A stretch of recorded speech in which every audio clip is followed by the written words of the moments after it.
Hello everyone, praise the Lord. खुदा यीशु मसीह में आप सबकी सलामती हो। तो आज मैं आपके साथ कज़ात उसका 2 बाब पढ़ूंगी।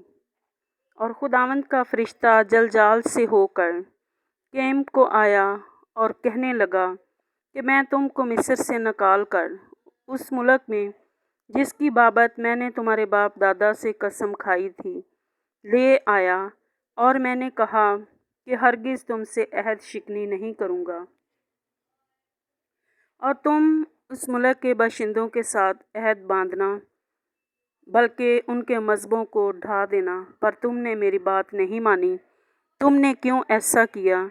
इसलिए मैंने भी कहा कि मैं उनको तुम्हारे आगे से दफ़ा ना करूँगा, बल्कि वो तुम्हारे पहलुओं के कांटे, उनके देवता तुम्हारे लिए फंदे होंगे। जब खुदावंद के फरिश्ता ने सब बनी इसराइल से ये बातें कहीं, तो वो चला चला कर रोने लगे, और उन्होंने उस जगह का नाम बोकेम रखा, और वहाँ उन्होंने खुदावंद के लिए कुर्बानी चढ़ाई।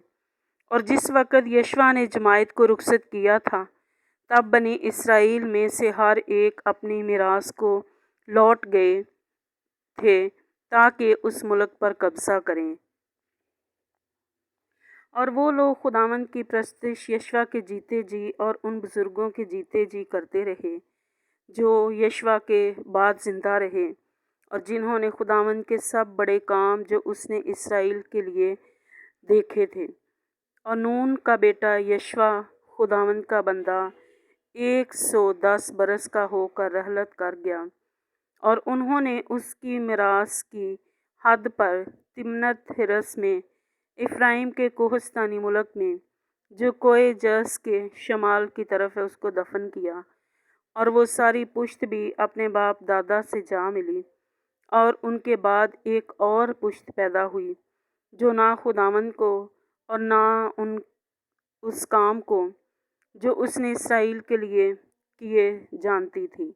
और बनी इसराइल ने खुदावंद के आगे बदी की और बालीम की प्रस्तुति करने लगे, और उन्होंने खुदावंद अपने बाप दादा के खुदा को जो उनको मुल्क मिस्र से निकाल लाया था छोड़ दिया, और दूसरे माबूदों की जो उनके चौगिर्द की कौमों के देवताओं में से थे पैरवी करने और उनको सिजदा करने लगे, और खुदावंद को गुस्सा दिलाया, और वो खुदावंद को छोड़कर बल और अस्तारात की प्रस्तुति करने लगे। और खुदावंद का कहर इसराइल पर भड़का, और उसने उनको गारतगरों के हाथ में कर दिया जो उनको लूटने लगे, और उसने उनको उनके दुश्मनों के हाथ जो आसपास थे बेचा, सो वो फिर अपने दुश्मनों के सामने खड़े ना हो सके। और वो जहाँ कहीं जाते, खुदावंद का हाथ उनकी अजियत ही पर तुला रहता था, जैसा खुदावंद ने कह दिया था और उनसे कसम खाई थी। सो वो नहायत तंग आ गए।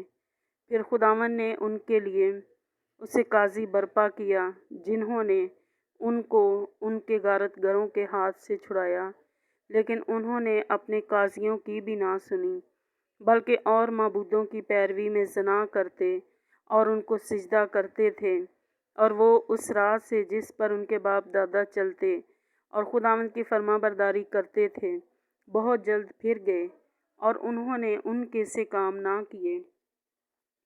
और जब खुदावंद उनके लिए काजियों को बर्पा करता, तो खुदावंद उस काजी के साथ होता, और उस काजी के जीते जी उनको उनके दुश्मनों के हाथ से छुड़ाया करता था।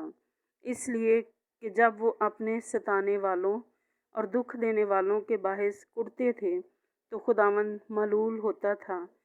लेकिन जब वो काजी मर जाता, तो वो बरगश्ता होकर और माबूदों की पैरवी में अपने बाप दादा से भी ज़्यादा बिगड़ जाते और उनकी प्रस्तुति करते और उनको सिजदा करते थे। वो ना तो अपने कामों से और ना अपनी खुद सरी की रवैश से बाज आए।